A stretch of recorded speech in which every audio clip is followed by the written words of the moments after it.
வணக்கம். முக்கிய செய்திகள் 25 பார்க்க இருக்கிறோம். அதில் முதல் செய்தி, கலாநிதி மாறனுக்கு தயாநிதி மாறன் வக்கீல் நோட்டீஸ் அனுப்பிய நிலையில் தங்கள் நிறுவனம் மீதான குற்றச்சாட்டுகள் தவறானவை என சன் டிவி நெட்வொர்க் விளக்கம் அளித்துள்ளது. தயாநிதி மாறன் வக்கீல் நோட்டீஸ் அனுப்பியதாக செய்தி வெளியானதால் பங்குச்சந்தைகளில் சன் டிவி நெட்வொர்க் நிறுவன பங்குகள் 4 விழுக்காடு வரை சரிந்தன. இந்த நிலையில் பங்குச்சந்தைகளின் நிர்வாகங்களுக்கு அந்நிறுவனம் கடிதம் எழுதியுள்ளது. அதில் குற்றச்சாட்டுகள் தவறானவை என்றும் ஆதாரமற்றவை எனவும் தெரிவித்துள்ளது.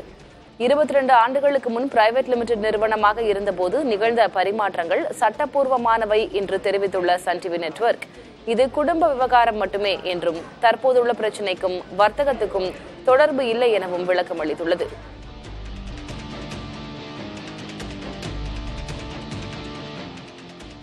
இனி தொடர்ந்து வரும் பல்வேறு செய்திகளை அடுத்தடுத்து பார்க்கலாம். சென்னை மெரினா கடற்கரை காமராஜர் சாலையில் காவலர் மீது காரை ஏற்றுவது போல போக்கு காட்டி தப்பிச் சென்ற காரால் பரபரப்பு ஏற்பட்டது. கடற்கரை சாலையில் அதிவேகமாக அச்சுறுத்தும் வகையில் கார் ஒன்று சீறி பாய்ந்தது. காவலர் செல்வம் காரை தடுக்க முயன்றபோது காவலர் மீது இடிப்பது போல போக்கு காட்டி சீறி பாய்ந்து சென்றது. காருக்குள் இளம் பெண்கள் இருப்பதும் தெரியவந்துள்ளது. காரில் வந்தவர்கள் குறித்து சிசிடிவி காட்சிகளின் அடிப்படையில் காவல்துறையினர் விசாரணை மேற்கொண்டுள்ளனர்.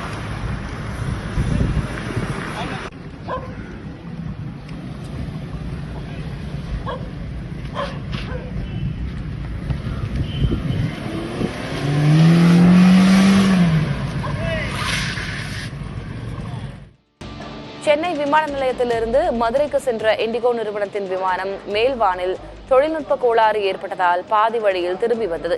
சுமார் அரை மணி நேரம் பறந்த பின்னர் கோளாறு கண்டறியப்பட்ட நிலையில் உரிய அனுமதி பெற்று பைலட் விமானத்தை சென்னையில் தரையிறக்கினார்.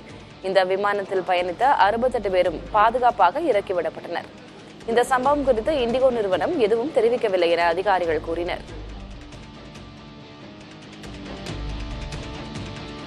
பராமரிப்பு மற்றும் செயல்பாடு காரணங்களால் ஏர் இந்தியா நிறுவனம் இன்று 8 விமானங்களை ரத்து செய்துள்ளது. இதில் துபாய், சென்னை, மெல்போர்ன், டெல்லி உள்ளிட்ட 4 சர்வதேச சேவைகள் மற்றும் சென்னை, மும்பை, புனே, டெல்லி உள்ளிட்ட 4 உள்நாட்டு சேவைகளும் ரத்து செய்யப்பட்டுள்ளன. முழுமையான பணம் திருப்பித் தரப்படும் அல்லது மாற்று ஏற்பாடுகள் செய்து தரப்படும் என ஏர் இந்தியா தெரிவித்துள்ளது. சாலை பாதுகாப்பை மேம்படுத்த 2026ஆம் ஆண்டு தொடக்கம் முதல் விற்பனைக்கு வரும் புதிய இருசக்கர வாகனங்களோடு 2 ஹெல்மெட்டுகளை வழங்க வேண்டும் என மத்திய சாலை போக்குவரத்து மற்றும் நெடுஞ்சாலைத்துறை அமைச்சகம் உத்தரவிட்டுள்ளது. அந்த வகையில் அனைத்து இருசக்கர வாகனங்களுக்கும் ABS எனப்படும் ஆன்டி லாக் பிரேக்கிங் சிஸ்டம் பொருத்தப்பட வேண்டும் எனவும் தெரிவிக்கப்பட்டுள்ளது. தற்போது 125 cc திறனுக்கு மேல் உள்ள வாகனங்களில் மட்டுமே ABS இருப்பதால் 40% வாகனங்களில் இந்த பாதுகாப்பு வசதி இல்லை என மத்திய அரசு கூறியுள்ளது.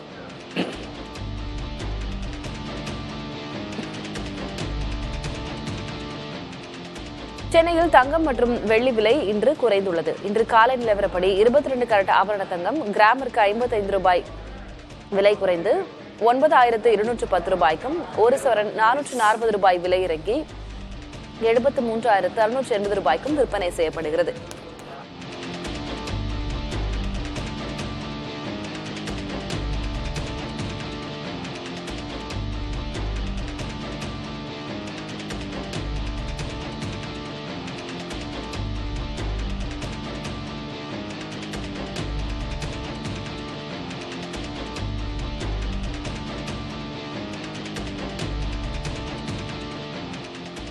திரவ வடிவிலான தங்கத்தை இறக்குமதி செய்வதற்கு மத்திய அரசு கட்டுப்பாடுகளை விதித்துள்ளது. தங்கத்தை கூழ் வடிவில் திரவங்களோடு கலந்து சட்டவிரோதமாக இறக்குமதி செய்யப்படுவதாக தெரிகிறது. தாய்லாந்து உள்ளிட்ட நாடுகளில் இருந்து சில இறக்குமதியாளர்கள் திரவ வடிவில் தங்கத்தை இறக்குமதி செய்வதாக வெளிநாட்டு வர்த்தகத்திற்கான பொது இயக்குநரகம் தெரிவித்துள்ளது. இனி தங்கத்தை திரவத்தில் மிகச்சிறிய துகள்களாக கரைத்து இறக்குமதி செய்வதற்கு தொழில்துறைக்கு மட்டுமே அனுமதிக்கப்படும் என்றும் தெரிவிக்கப்பட்டுள்ளது.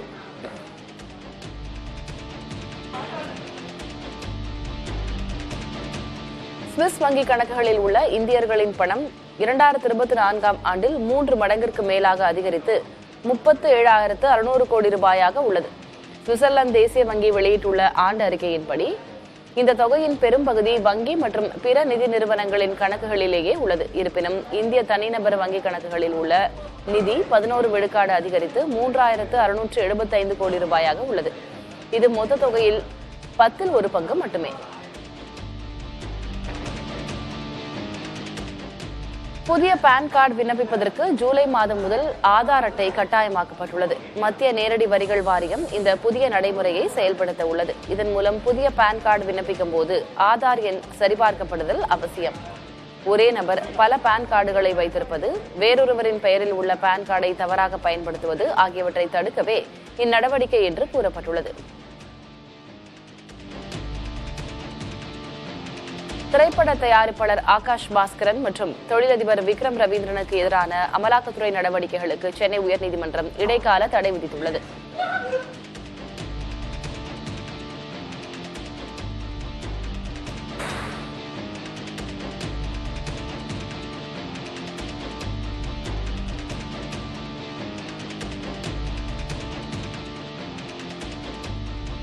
₹1000 கோடி டாஸ்மாக் முறைகேடு தொடர்பாக ஆகாஷ் பாஸ்கரன், விக்ரம் ரவீந்திரன் வீடுகளில் அமலாக்கத்துறை சோதனை மேற்கொண்டது. ஆனால் குற்றம் சாட்டப்பட்டவர்களுக்கு தொடர்பு இருப்பதற்கான ஆதாரம் இல்லை என கூறி அமலாக்கத்துறை நடவடிக்கைகளுக்கு சென்னை உயர்நீதிமன்றம் இடைக்கால தடை விதித்துள்ளது. பறிமுதல் செய்யப்பட்ட பொருட்களை திரும்ப ஒப்படைக்கவும் நீதிபதிகள் உத்தரவிட்டனர். மேல்முறையீடு செய்ய ஏதுவாக உத்தரவை நிறுத்தி வைக்கும்படி அமலாக்கத்துறை முன்வைத்த கோரிக்கையை நீதிபதிகள் நிராகரித்தனர். தமிழகத்தில் ஆன்லைன் வாயிலாக மின்கட்டணம் செலுத்துவோர் எண்ணிக்கை 70 விழுக்காடாக அதிகரித்துள்ளது. 2024-25 நிதியாண்டில் 9.56 கோடி பேர் ஆன்லைனில் 58,285 கோடி ரூபாய் மின்கட்டணம் செலுத்தியுள்ளனர்.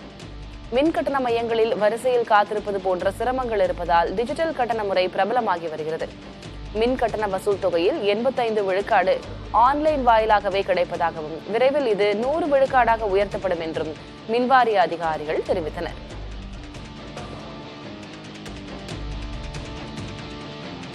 மார்பக புற்றுநோயை தடுப்பதற்கான முயற்சியில் முக்கிய முன்னேற்றம் ஏற்பட்டுள்ளது. அமெரிக்காவைச் சேர்ந்த அனிக்ஸா பயோசைன்ஸ் நிறுவனம் உருவாக்கியுள்ள மார்பக புற்றுநோய் தடுப்பூசி முதல் கட்ட ஆய்வக சோதனையில் வெற்றி பெற்றுள்ளது. எலிகளின் மீதான சோதனை வெற்றி பெற்ற நிலையில் அடுத்த கட்டமாக மனிதர்கள் மீது சோதிக்கப்பட உள்ளது. 3 தவணைகளை கொண்ட இந்த தடுப்பூசி மார்பக புற்றுநோய் செல்களை கண்டறிந்து அவை கட்டியாகும் முன்னரே அழிக்கும் என அந்நிறுவனம் கூறியுள்ளது.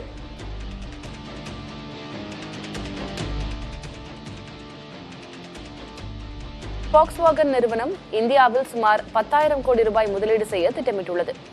2028ஆம் ஆண்டு தொடங்கி 5 ஆண்டு காலத்தில் 9,900 கோடி ரூபாய்க்கு மேல் முதலீடு செய்யப்படும். இந்தியா 3.0 திட்டத்தின் கீழ் பிரீமியம் வகை கார்களான SUV, MPV மற்றும் மின்சார வாகனங்களில் கவனம் செலுத்தப்படும் என்று தெரிவிக்கப்பட்டுள்ளது.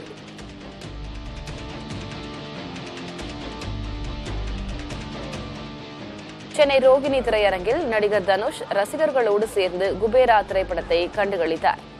தெலுங்கு திரைப்பட இயக்குநர் சேகர் கமிலா இயக்கத்தில் தனுஷ், நாகார்ஜுனா, ரஷ்மிகா நடித்துள்ள குபேரா திரைப்படம் தமிழ் மற்றும் தெலுங்கு மொழிகளில் இன்று வெளியானது. அதிமுக பொதுச் செயலர் எடப்பாடி பழனிசாமியை முதல்வராக ஏற்கும் யாரையும் இருகரம் கூப்பி வரவேற்பதாக முன்னாள் அமைச்சர் RB உதயகுமார் கூறியுள்ளார். மதுரையில் செய்தியாளர்களிடம் பேசிய அவர் இவ்வாறு தெரிவித்தார். திமுக அகற்றப்பட வேண்டிய ஆட்சி, புரட்சி தமிழர் எடப்பாடியார் முதலமைச்சராக வர வேண்டும் என்று இந்த தமிழ்நாட்டு மக்கள் தீர்ப்பளிப்பதற்கு தயாராக இருக்கிறார்கள். புரட்சி தமிழர் எடப்பாடியோட தலைமையில புரட்சி தமிழர் எடப்பாடி முதலமைச்சராக ஏற்றுக்கொள்கிற அத்தனை நல்ல உள்ளங்களையும் நாங்கள் இருகரம் கூப்பி வருக வருக வருக என்று வரவேற்கிறோம். அதில் எந்த விதமான விவாதமே இல்லாதல.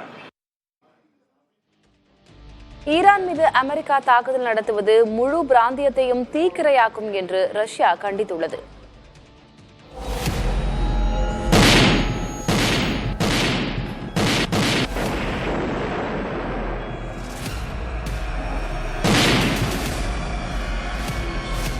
ஈரான் அணுசக்தி திட்டங்களை நிரந்தரமாக முடக்கும் நோக்கில் ஆபரேஷன் ரைசிங் லயன் என்ற பெயரில் இஸ்ரேல் நடத்தும் தாக்குதலுக்கு பதிலடியாக ஆபரேஷன் ட்ரூ ப்ராமிஸ் 3 என்ற பெயரில் ஈரானும் ஏவுகணைகளை வீசுகிறது.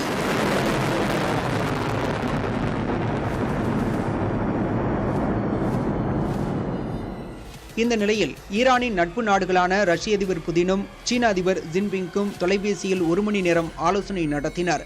தொடர்ந்து இஸ்ரேலுக்கு கண்டனம் தெரிவித்த இரு தலைவர்களும் போரை உடனடியாக நிறுத்த வலியுறுத்தினர். ஈரானை அமெரிக்கா தாக்குவதை தவறான நிகழ்ச்சி என்று ரஷ்யா எண்ணுவதாக அந்நாட்டு அதிபர் மாளிகை தெரிவித்துள்ளது. இதுகுறித்து வெளியிடப்பட்டுள்ள அறிக்கையில் அமெரிக்காவின் நடவடிக்கை போரை தீவிரப்படுத்தும், முழு பிராந்தியத்தையும் தீக்கிரையாக்கும் என்று தெரிவிக்கப்பட்டுள்ளது. ஈரானில் ஆட்சி மாற்றம் ஏற்படுத்த நினைக்கும் இஸ்ரேல் மற்றும் அமெரிக்காவின் திட்டத்தை ஏற்றுக்கொள்ள முடியாது எனவும், காமெனியை கொன்றால் பயங்கரவாதம் அதிகரிக்கும் என்பதை மனதில் வைத்துக் கொள்ள வேண்டும் என்றும் ரஷ்யா தெரிவித்துள்ளது.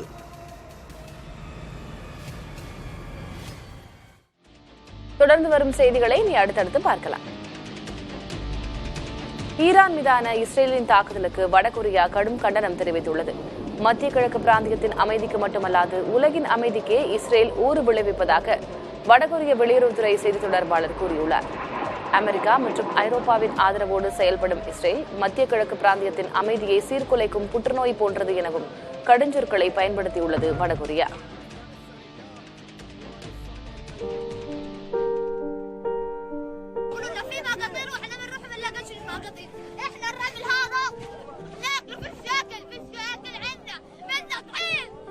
ஈவு இரக்கமற்ற தாக்குதல் எத்தகைய கொடூரத்தை நம் கண்முன் கொண்டு தரும் என்பதற்கு உதாரணம் இந்த காணொளி. இந்த சிறுவன் பேசும் மொழி உங்களுக்கு புரியாமல் இருக்கலாம். அவன் என்ன கூறுகிறான் என்பது காண்போரின் இதயத்தை தோட்டாக்களாக துளைக்கின்றன. இஸ்ரேல் தாக்குதலால் உருக்குலைந்து போன காசாவில்தான் இந்நிலைமை.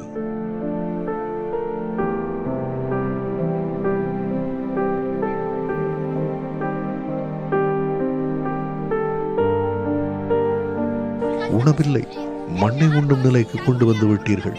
இது சரியே இல்லை. சிறிதேனும் இரக்கம் காட்டுங்கள். பசியார மாவு பொருள் வேண்டும். ஒவ்வொரு நாளும் உதவிப் பொருட்கள் கொண்டு வந்த ட்ரக்கை நோக்கி ஓடுகிறோம். உணவுதான் கிடைப்பதில்லை. இது முறையா? சிறிய ரொட்டி துண்டின் விலை இந்திய நாணய மதிப்பில் 570 ரூபாய்க்கும் அதிகம். என்று மாறும் இந்த நிலை?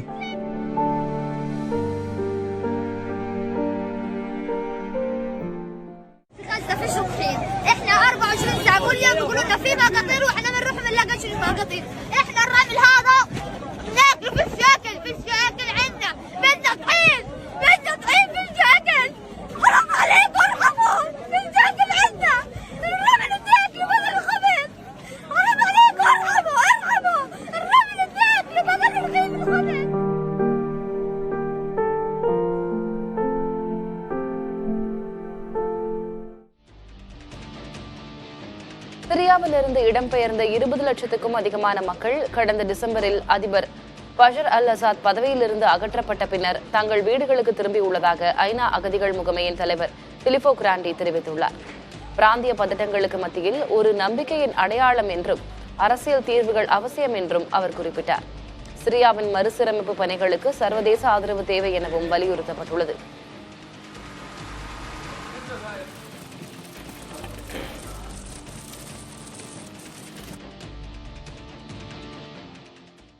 மேற்கு வங்க சட்டமன்ற தேர்தலில் சாதிவாரி கணக்கெடுப்பு முக்கிய தாக்கம் செலுத்தும் என்று அரசியல் பார்வையாளர்கள் கணிக்கின்றனர்.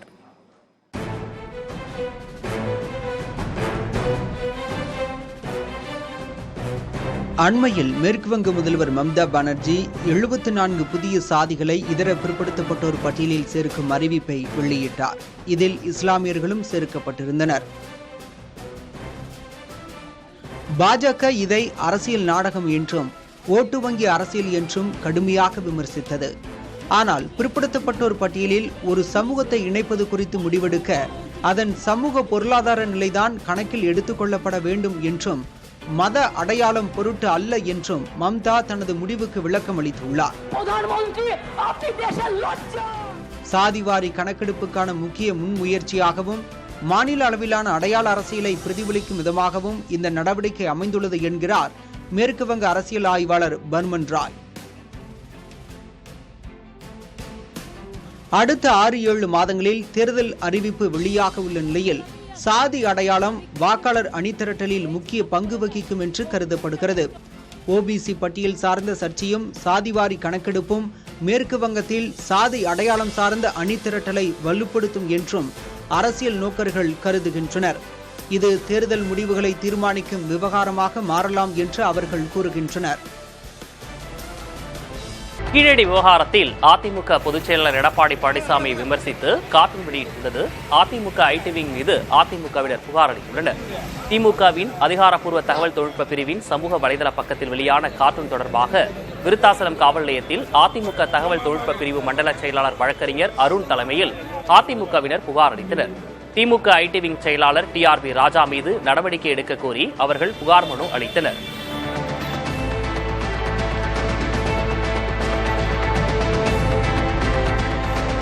கிருஷ்ணகிரியில் அதிமுக உண்ணாவிரத போராட்டத்தில் நுழைந்த 5 அடி நீள பாம்பு பரிதாபமாக உயிரிழந்தது. மா விவசாயிகளுக்கு ஆதரவாக அதிமுக சார்பில் கிருஷ்ணகிரியில் அதிமுக துணை பொதுச் செயலாளர் KP முனுசாமி தலைமையில் உண்ணாவிரத போராட்டம் நடைபெற்று வருகிறது. அப்போது விவசாயி ஒருவர் 3 டன் மாங்கனியை டிராக்டரில் கொண்டு வந்து கொட்டினார். அதிலிருந்து விழுந்த கொம்பேரி மூக்கன் பாம்பு போராட்ட பகுதியில் நுழைந்தது. இதனால் அங்கிருந்தவர்கள் ஓடிய நிலையில் பாம்பு மிதிப்பட்டே உயிரிழந்தது.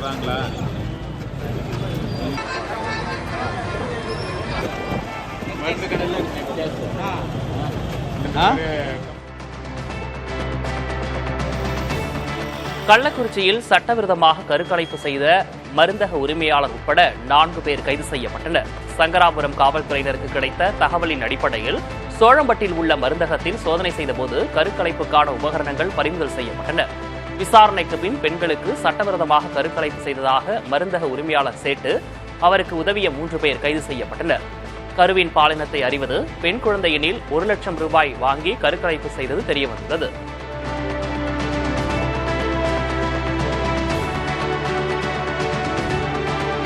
சாலை பாதுகாப்பை மேம்படுத்த 2026ஆம் ஆண்டு தொடக்கம் முதல் விற்பனைக்கு வரும் புதிய இருசக்கர வாகனங்களுடன் 2 ஹெல்மெட்களை வழங்க வேண்டும் என மத்திய சாலை போக்குவரத்து மற்றும் நெடுஞ்சாலைத்துறை அமைச்சகம் உத்தரவிட்டுள்ளது. அந்த வகையில் அனைத்து இருசக்கர வாகனங்களுக்கும் ABS எனப்படும் ஆன்டி லாக் பிரேக்கிங் சிஸ்டம் பொருத்தப்பட வேண்டும் எனவும் தெரிவிக்கப்பட்டுள்ளது. தற்போது 125 cc திறனுக்கு மேல் உள்ள வாகனங்களில் மட்டுமே ABS இருப்பதால் 40% வாகனங்களில் இந்த பாதுகாப்பு வசதி இல்லை என மத்திய அரசு கூறியுள்ளது. திரைப்பட தயாரிப்பாளர் ஆகாஷ் பாஸ்கரன் மற்றும் தொழிலதிபர் விக்ரம் ரவீந்திரனுக்கு எதிரான அமலாக்கத்துறை நடவடிக்கைகளுக்கு சென்னை உயர்நீதிமன்றம் இடைக்கால தடை விதித்திருக்கிறது. 1000 கோடி ரூபாய் டாஸ்மாக் முறைகேடு தொடர்பாக ஆகாஷ் பாஸ்கரன், விக்ரம் ரவீந்திரன் வீடுகளில் அமலாக்கத்துறை சோதனை நடத்தியது. ஆனால் குற்றம் சாட்டப்பட்டவர்களுக்கு தொடர்பு இருப்பதற்கான ஆதாரம் இல்லை என கூறி அமலாக்கத்துறை நடவடிக்கைகளுக்கு சென்னை உயர்நீதிமன்றம் இடைக்கால தடை விதித்துள்ளது. பறிமுதல் செய்யப்பட்ட பொருட்களை திரும்ப ஒப்படைக்கவும் நீதிபதிகள் உத்தரவிட்டனர். மேல்முறையீடு செய்ய ஏதுவாக உத்தரவை நிறுத்தி வைக்கும்படி அமலாக்கத்துறை முன்வைத்த கோரிக்கையை நீதிபதிகள் நிராகரித்தனர்.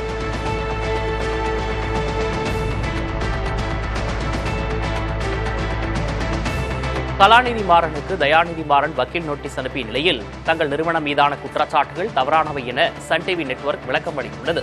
தயாநிதி மாறன் வக்கீல் நோட்டீஸ் அனுப்பியதாக செய்தி வெளியானதால் பங்குச்சந்தைகளில் சன் டிவி நெட்வொர்க் நிறுவன பங்குகள் 4% வரை சரிந்தன. இந்த நிலையில் பங்குச்சந்தைகளின் நிர்வாகங்களுக்கு அந்நிறுவனம் கடிதம் எழுதியுள்ளது. அதில் குற்றச்சாட்டுகள் தவறானவை என்றும் ஆதாரமற்றவை எனவும் தெரிவித்துள்ளது. 22 ஆண்டுகளுக்கு முன் பிரைவேட் லிமிடெட் நிறுவனமாக இருந்தபோது நிகழ்ந்த பரிமாற்றங்கள் சட்டப்பூர்வமானவை என தெரிவித்துள்ள சன் டிவி நெட்வொர்க் இது குடும்ப விவகாரம் மட்டுமே என்றும் தற்போதுள்ள பிரச்சினைக்கும் வர்த்தகத்திற்கும் தொடர்பில்லை எனவும் விளக்கம் அளித்துள்ளது.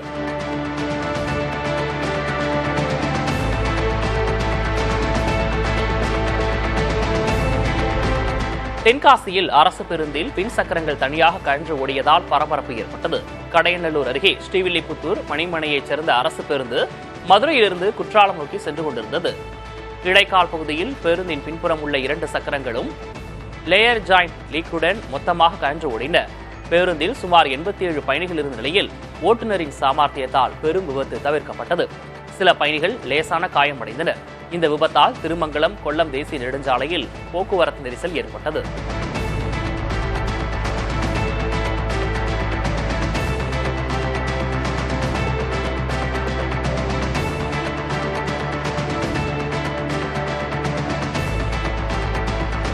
சென்னையில் நீண்ட காலமாக நிலுவையில் இருந்த வேளச்சேரி பரங்கிமலை பறக்கும் ரயில் சேவை இந்த ஆண்டு இறுதிக்குள் பொதுமக்களின் பயன்பாட்டிற்கு வரும் என அதிகாரிகள் தெரிவித்துள்ளனர். 2008ஆம் ஆண்டு தொடங்கப்பட்ட 3ஆம் கட்ட பறக்கும் ரயில் திட்டம் நிலம் கையகப்படுத்ததால் விபத்துகள் போன்ற பல்வேறு பிரச்சனைகளால் தடைப்பட்டது. 5 கிலோமீட்டர் தூரத்திற்கான பணிகள் தற்போது நிறைவடைந்துள்ளன. விரைவில் சோதனை ஓட்டம் நடைபெற்று பயன்பாட்டிற்கு வர உள்ளது. போக்குவரத்து நெரிசலை குறைக்கும் வகையில் பயன்பாட்டுக்கு வரும் 3வது கட்ட பறக்கும் ரயில் சேவையால் சுமார் 5 லட்சம் மக்கள் பயன்பெறுவார்கள் என எதிர்பார்க்கப்படுகிறது. அமெரிக்காவில் டிக்டாக் செயலி மேலும் 90 நாட்கள் இயங்குவதற்கு அதிபர் ட்ரம்ப் அனுமதித்துள்ளார். 3வது முறையாக நீட்டிக்கப்பட்ட இந்த உத்தரவு டிக்டாக் செயலியை அமெரிக்க நிறுவனங்களுக்கு விற்பனை செய்ய தேவையான நேரத்தை பெற்றுத்தரவே வழங்கப்படுகிறது. சீனாவைச் சேர்ந்த டிக்டாக் செயலி மூலம் பயனாளர்களின் தரவுகள் சீன அரசுக்கு செல்லும் அபாயம் இருப்பதாக எழுந்த புகார்களால் அமெரிக்காவில் அதற்கு தடை விதிக்கப்பட்டது. இதனை அமெரிக்க நிறுவனங்கள் வாங்கி மறுசீரமைப்பு செய்யும் முயற்சி நடைபெற்று வருகிறது.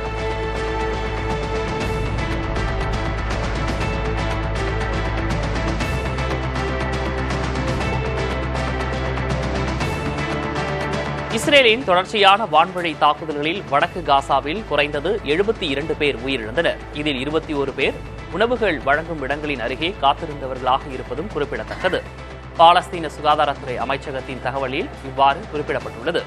உணவுக்காக நின்றவர்களை நோக்கி மேற்கொள்ளப்படும் இதுபோன்ற தாக்குதல்கள் குறித்து உலக நாடுகள் முழுமையான விசாரணை மேற்கொள்ள வேண்டும் என மனித உரிமை அமைப்புகள் வலியுறுத்தியுள்ளன.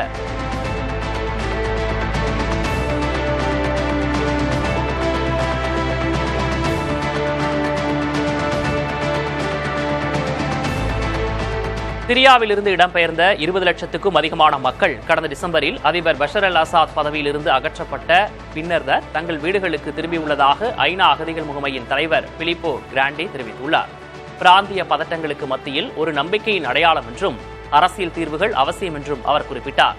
சிரியாவின் மறுசீரமைப்பு பணிகளுக்கு சர்வதேச ஆதரவு தேவை எனவும் வலியுறுத்தப்பட்டுள்ளது.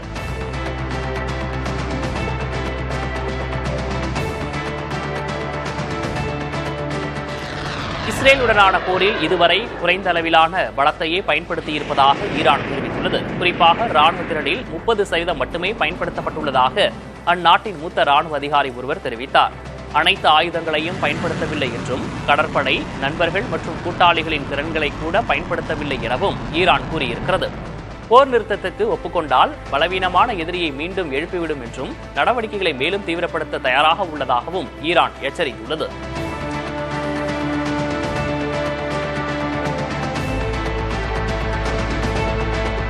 கர்நாடகா மாநிலத்திலிருந்து லண்டனுக்கு முதன்முறையாக நாவல் பழங்கள் ஏற்றுமதி செய்யப்பட்டுள்ளன. இதற்கு முன் இந்தியாவிலிருந்து உலர் நாவல் பழங்களே ஏற்றுமதியாகியிருந்தன. தற்போது விவசாய உற்பத்தியாளர் குழுமத்திடமிருந்து நேரடியாக நாவல் பழங்கள் வாங்கப்பட்டு தோட்டக்கலைத்துறையின் அனுமதியுடன் பதப்படுத்தி வெளிநாட்டு சந்தைக்கு அனுப்பப்பட்டுள்ளது. உள்ளூர் சந்தையில் கிலோவுக்கு 50 ரூபாய் முதல் 60 ரூபாய் வரை கிடைப்பதாக கூறும் விவசாயிகள் ஏற்றுமதியின் மூலம் ஒரு கிலோவுக்கு சுமார் 110 ரூபாய் கிடைப்பதாக கூறுகின்றனர்.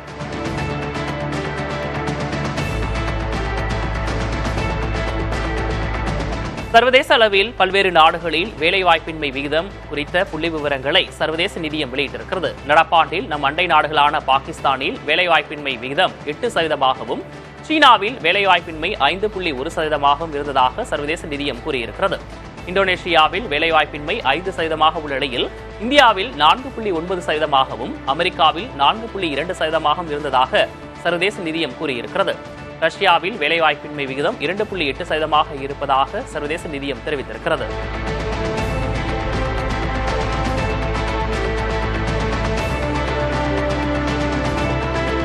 திண்டுக்கல் மாவட்டத்தில் திமுக மதிமுக பெண் மாமன்ற உறுப்பினர்களிடம் வழிப்பறி செய்யப்பட்ட சம்பவம் அதிர்ச்சியை ஏற்படுத்தியுள்ளது. திண்டுக்கல் மாநகராட்சியில் 47வது வார்டு திமுக மாமன்ற உறுப்பினர் சுபாஷினியும் 48வது வார்டு மதிமுக மாமன்ற உறுப்பினர் காயத்ரியும் இருசக்கர வாகனத்தில் சென்றபோது முகத்தில் கர்ச்சிப் கட்டிக்கொண்டு எதிர் திசையில் இருசக்கர வாகனத்தில் வந்த இருவர் அவர்களின் கைப்பைகளை அபகரித்து சென்றுள்ளனர். இதுகுறித்து காவல்துறையினர் வழக்கு பதிவு செய்து விசாரணை செய்து வருகின்றனர்.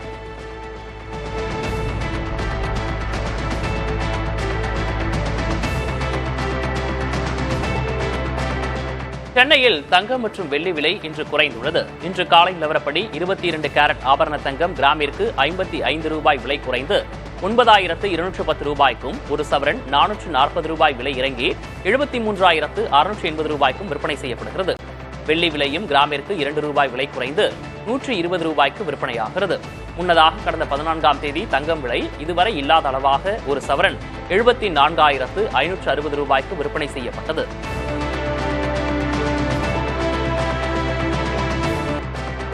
மும்பையில் 2 ஆண்டுகளில் இல்லாத அளவிற்கு ஜூன் மாதத்தில் ஒரே நாளில் 14.26 சென்டிமீட்டர் மழை கொட்டியுள்ளதாக இந்திய வானிலை ஆய்வு மையம் கூறியுள்ளது. இது 7 ஆண்டுகளில் இல்லாத அளவிற்கு 2வது மிகப்பெரிய மழைப்பொழிவு எனவும் கூறப்பட்டுள்ளது. கனமழை காரணமாக சாலைகளில் மழைநீர் குளம் போல் தேங்கி நின்றது. மழை காரணமாக பொதுமக்களின் இயல்பு வாழ்க்கை பாதிக்கப்பட்டது. இந்நிலையில் மும்பை, தானே, ராய்காட், ரத்னகிரி உள்ளிட்ட இடங்களுக்கு இன்று ஆரஞ்சு எச்சரிக்கை விடுக்கப்பட்டுள்ளது.